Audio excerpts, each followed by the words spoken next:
Mister Sebabrata Saha, তুমি যদি আমাকে জন্ম না দিতে তাহলে আমার মায়ের উপর এই নির্যাতনের জন্য আমি তোমাকে উচিত শিক্ষা দিয়ে ছাড়তাম।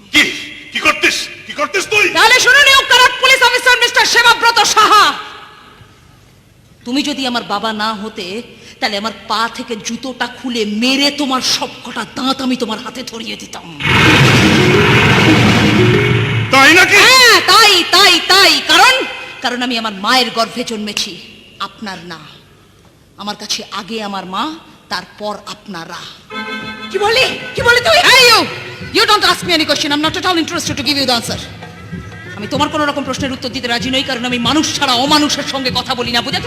শেষ করে দাও বাবা, এই দুটোকে জানি শেষ করে। হ্যাঁ, কিন্তু তার আগে যে তোদেরই শেষ হয়ে যেতে হবে সেই জন্যই তো আমি আজ এখানে এসেছি। তার মানে হিসেব মেটাতে এসেছি আমি। মা, তুমি ওপরে যাও। নিজের স্বার্থ চরিতার্থ করার জন্য বাবা হয়ে নিজের সন্তানকে হীরালাল গুপ্তের মতো নারী লোলুপ জানোয়ারের খাঁচায় ঢুকিয়ে দেওয়ার হিসেব, আমার মায়ের উপর নির্যাতনের হিসেব, অন্ধার শরীর গরিব মানুষের উপর গুলি চালানোর হিসেব, 70টা তাজা প্রাণ চলে যাবার হিসেব।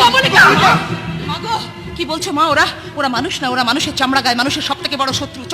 চলো আমার সঙ্গে আন্ধারশুলি জঙ্গলে গিয়ে দেখবে। চলো, এখনো চাপ রক্তে মাটি ভিজে আছে, পাখিরা জঙ্গল ছেড়ে উড়ে পালিয়ে গেছে। দিনের বেলায় শুনতে পাবে রাতের কুকুরের মরা কান্না, শুনতে পাবে স্বামী হারা স্ত্রীর হাহাকার, পিতৃহারা অনাথ শিশুর দীর্ঘ নিঃশ্বাস। এই পুলিশের গুলিতে একমাত্র সন্তানকে হারিয়ে একটা 90 বছরের অন্ধ বৃদ্ধ আঘাতে জর্জরিত হয়ে দৃষ্টিশক্তি ফিরে পেয়ে চিৎকার করে কাঁদছে আর বলছে, আমাকে আবার কেন অন্ধ করে দাও না ভগবান, ইমান দুনিয়াটার আমি দেখব ভাই। সব ওদের জন্য হয়েছে। ওরা ওদের পরম আদরের জনকে বাঁচাতে, উদ্ধার করতে গিয়ে আন্ধারশুলির জঙ্গলকে শ্মশান বানিয়ে দিয়ে এসেছে।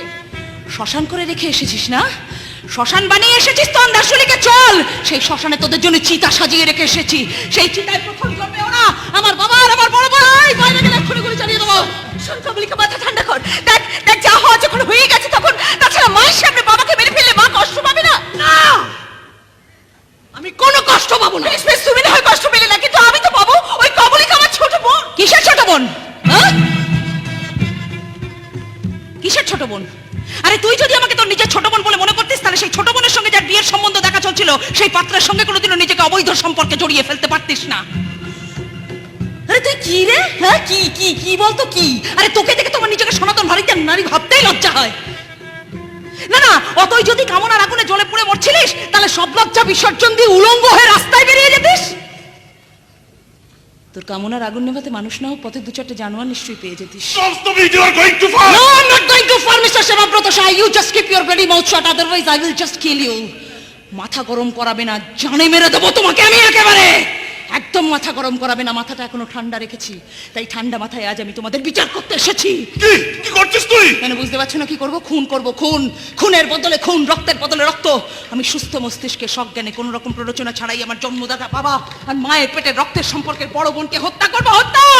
মার কমলিকা, জানো দুটোকে শেষ করে ফেল। মারবো, কিন্তু তার আগে তুমি বলো তো, চোখের সামনে স্বামীর মৃত্যু দেখে যন্ত্রণায় তোমার বুকটা কেঁদে উঠবে না? না, উঠবে না। 10 মাস 10 দিন গর্ভে ধারণ করা এই মেয়েটার মৃত্যু যন্ত্রণা তুমি সহ্য করতে পারবে? পারবো।